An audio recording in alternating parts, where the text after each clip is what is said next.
Sixth day, yes, sixth day, we are back again.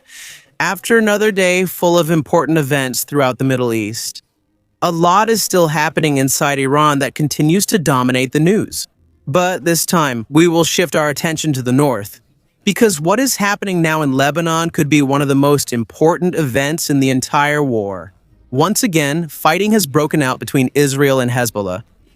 The ceasefire that ended their conflict in 2024 lasted only 48 hours in the current war. And as expected, Hezbollah is launching rockets into Israel, while Israel is responding with even stronger and more intense attacks. In fact, that part of the story is already dramatic enough. But what is truly more important is what the government of Lebanon is doing in the midst of all this.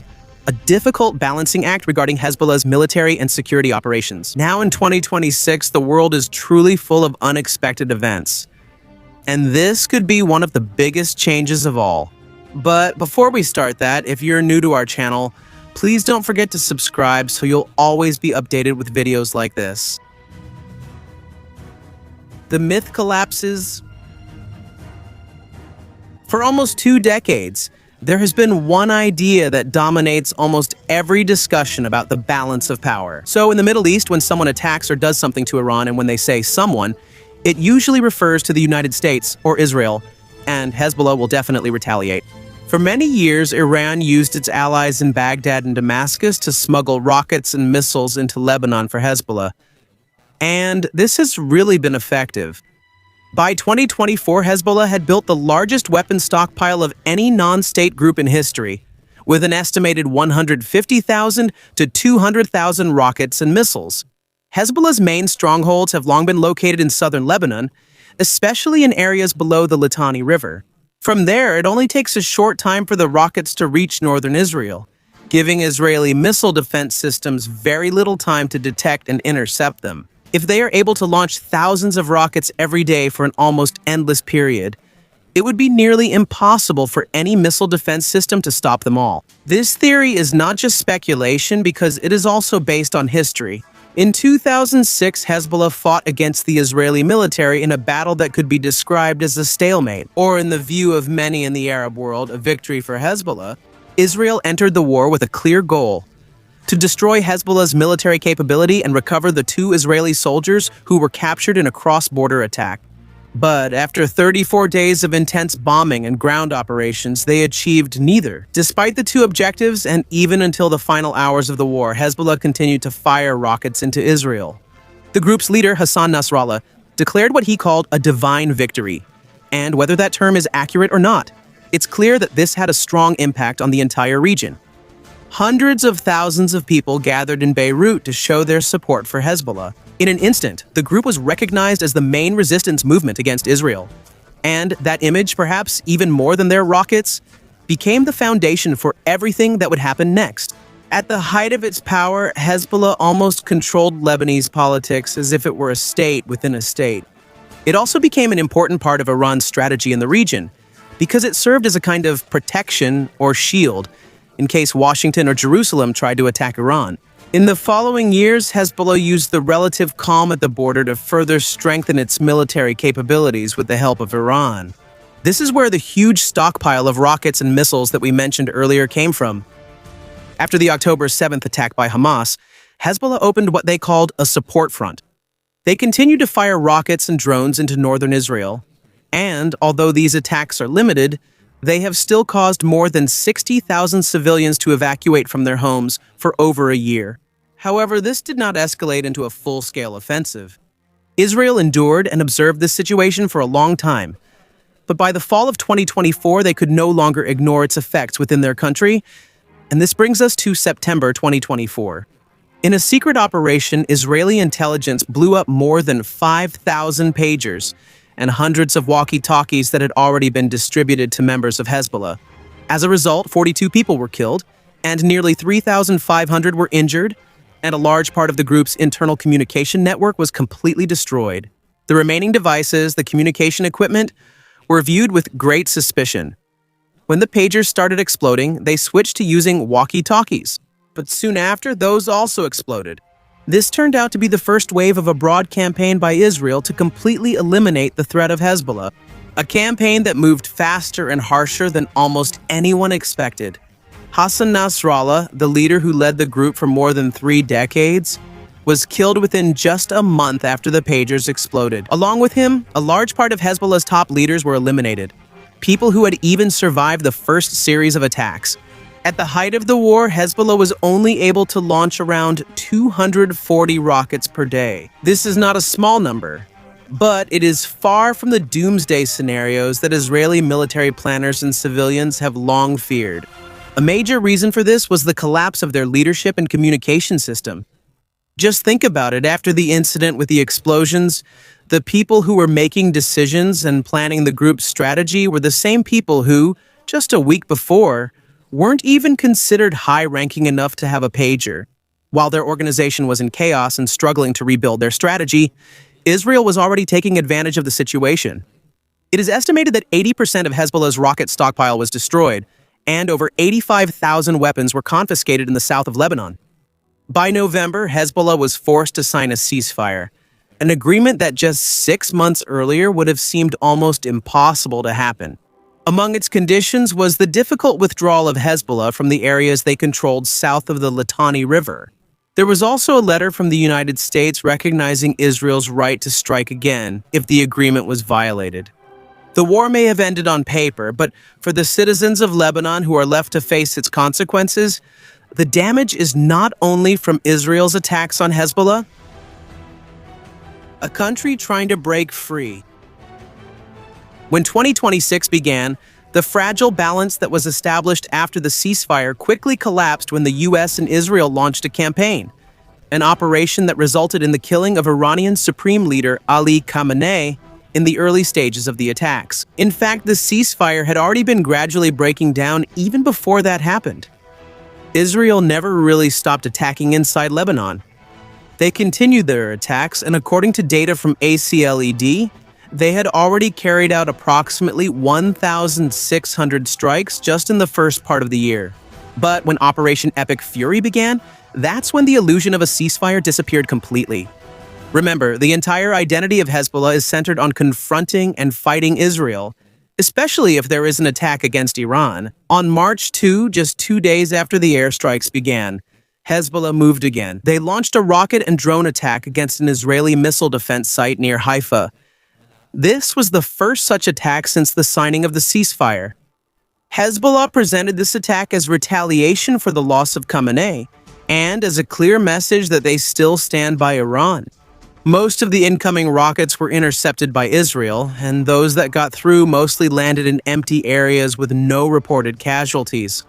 However, contrary to what some expected, that a weakened Hezbollah might only manage a single failed attack, they have not stopped firing. Dozens of units targeted the Ramat David Air Base and the Meron Air Operations Center.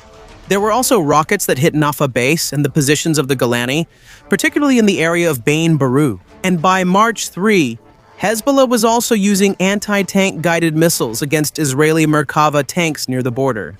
It's clear that before the fighting began, everyone knew that Hezbollah had become much weaker compared to its strength before 2024. However, these events also showed that they are not completely out of the fight yet. By March 4, a long-range strike reached Tel Aviv along with a salvo of rockets from Iran. 2 people were injured, and this showed that the attacks were not just symbolic actions. Hezbollah may have been weakened, but it's clear that they are not finished yet. The response from Israel came as expected with overwhelming force. In just 1 day, there were about 250 airstrikes launched in Beirut's southern suburb, the Bekaa Valley, and several areas in southern Lebanon.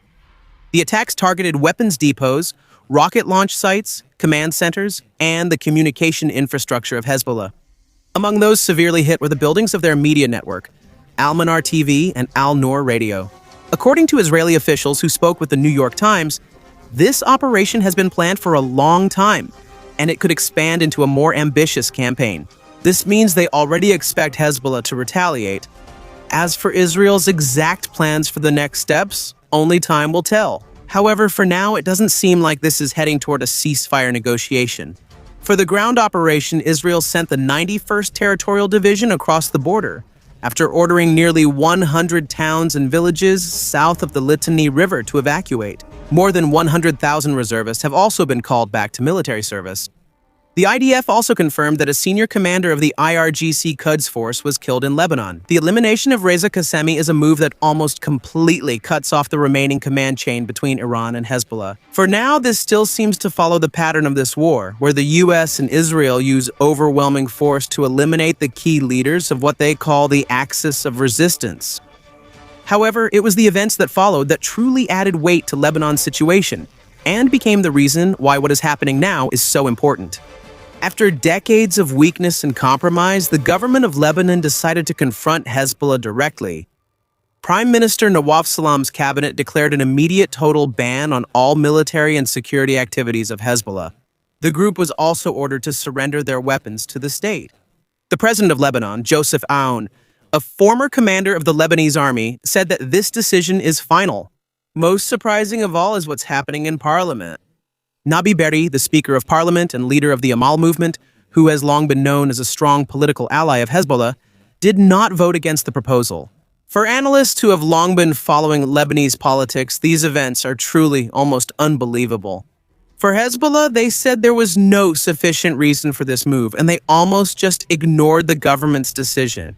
But the sound of opposition is very different when your leader is gone, most of your command structure is destroyed, and you've also lost your most important political ally.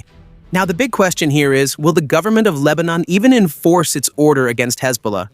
And if that happens, will Israel really be able to finally finish Hezbollah? Third time's the charm. In Washington now, there's another big group of analysts and policymakers who believe this is the best opportunity to finally end Hezbollah, and they're not being quiet about it. An analyst from the Foundation for the Defense of Democracies, a well-known think tank focused on the Middle East, called what's happening now de-Hezbollahification. Even though it's not the most attractive slogan, the meaning is clear: to permanently remove Hezbollah's power. Meanwhile, there are also experts at the Washington Institute who say this is a once-in-a-generation opportunity, a chance that may never come again if it is missed. And from Israel's perspective, the current strategic alignment is almost perfect. Israel has long aimed for the permanent disarmament of Hezbollah, but this has not been possible due to two main reasons. First, the continuous flow of weapons from Iran to Lebanon. And second, the government of Beirut, which in many instances has not even strengthened its own forces in its own country. According to IDF Chief Samir himself, their goal is not just to implement UN Security Council Resolution 1701, but the real target is the total and complete disarmament of Hezbollah. But there is an uncomfortable pattern that anyone looking at the current situation should keep in mind. Israel has fought wars with Hezbollah many times, and almost every time it did not end the way they expected. The 2006 war that we mentioned earlier is just one of several operations, or perhaps it's more accurate to say misadventures, that Israel has carried out against its own neighbor. In fact, the 2006 operation was expected to correct the mistakes made during the 1982 invasion. And that is the war that is perhaps the most important for today's policymakers to remember. In 1982, Israel entered Lebanon with the goal of destroying the operations of the Palestine Liberation Organization in the country. From the narrow perspective of the military, they achieved that goal. However, the following 18 years of occupation in Lebanon became the reason why Hezbollah was formed and grew strong for the first time. So when Israel entered Lebanon again in 2006, the plan was just a limited operation. Its goal was to weaken Hezbollah's capabilities while avoiding the long and complicated war that had been a problem in previous generations. But what actually happened was different. Instead of the threat disappearing completely, Hezbollah recovered even faster. In the years after the war, they used the time of peace to rebuild their forces and amass a huge arsenal of weapons. The very arsenal that became the cause of the current war. There's another scenario where the same story could happen again now. Even though they are severely weakened, Hezbollah still has the capability to conduct asymmetric warfare. Tactics like improvised explosive device attacks, sniper operations, and other guerrilla tactics. Even if it's not as strong as the traditional military force they once had, it's still enough to make governance in southern Lebanon a nightmare for many years. There's a more complex possibility. Israel might completely crush Hezbollah, But in the process, it might give rise to a new resistance group, an organization that could be even more radical and intense than the previous one. Even so, there's an important reason why the situation now is different from before. This time, it is the state of Lebanon itself that is pushing to restore its sovereignty. So, there's a president who seems determined to completely disarm all militant groups in his territory. This is a big difference from previous wars. In 1982, the order was imposed from the outside by the Israeli occupation force. In 2006, the country relied on the international community, which lacked real credibility within Lebanon. Now, the change is coming from within the country itself. This desire among the Lebanese has been growing for a long time, and now that it's out, it likely won't fade quickly. In simple terms, ordinary Lebanese people have paid a high price for Hezbollah's presence over many years. A clear example of this is the Beirut port explosion in 2020, a tragedy that claimed the lives of more than 200 people and destroyed a large part of the city.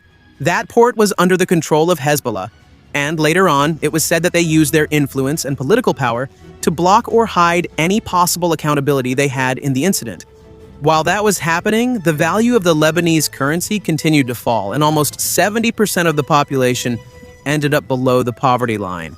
For many Lebanese, even those who previously accepted the armed presence of Hezbollah as a necessary evil, the explosion and the events that followed opened the eyes of many to the true meaning of a state within a state. This became even clearer during the 2024 war. That conflict caused widespread destruction throughout Lebanon, including the capital itself. More than 1 million people were forced to leave their homes. And all of this happened because a paramilitary group that was not controlled by the government decided to open a new front against Israel in support of Iran. At that point, Hezbollah was no longer the group fighting against a foreign invader. Instead, they themselves became the force bringing war into the country, even though most of the citizens did not want it. By the middle of 2025, surveys showed that almost 86% of Lebanese people were against directly engaging in war against Israel in support of Palestine. According to the surveys, 79% of Lebanese people believe that only the country's army should have weapons. Meanwhile, trust in the Lebanese armed forces reached as high as 94%, even within the Shia community that previously strongly supported Hezbollah. By April of last year, more than half of the population had a negative view of Iran, and almost 1/5 of Lebanese had negative views. But the question is, will all of this be enough to finally dismantle Hezbollah? For now, there really is no clear answer. One of the main reasons for this reality is that the Lebanese armed forces are expected to enforce the ban against Hezbollah, a responsibility that they are currently not fully capable of carrying out. On paper, the Lebanese army has around 80,000 soldiers. While this may not be a huge number, it should be enough in some situations. But that's only on paper. In reality, because of the collapse of the Lebanese currency, the salaries of many soldiers have dropped to almost $50 to $100 per month. And because of this, many soldiers have been forced to look for second jobs just to survive. On top of that, they lack heavy armor, precision weapons, and they don't have fighter jets. And if you think about it, if the soldiers are being paid almost poverty-level wages while facing an organization that has its own banking network and an estimated 18 billion cash economy, you can probably understand how difficult the situation is. And even if we say that the army succeeds in enforcing the ban, Hezbollah's roots are already deeply embedded within Lebanese society. They run the schools, hospitals, and social services that millions of Shia citizens rely on, especially in a country where the government itself cannot provide adequate services to its citizens. However, despite all of this, there are some things now working in Lebanon's favor, things they haven't experienced in a long time. First, there is a government that truly wants to regain control of the country. Second, there are citizens who are demanding action from their government. And third, there is a regional environment that seems to support this move. For a country that for more than 2 decades has seen a paramilitary group almost run its own foreign policy from within the state, the fact that the possibility of ending Hezbollah's power is now being discussed is a huge change. This may not yet be the true end of Hezbollah, but as an old saying goes, this could be the beginning of their end.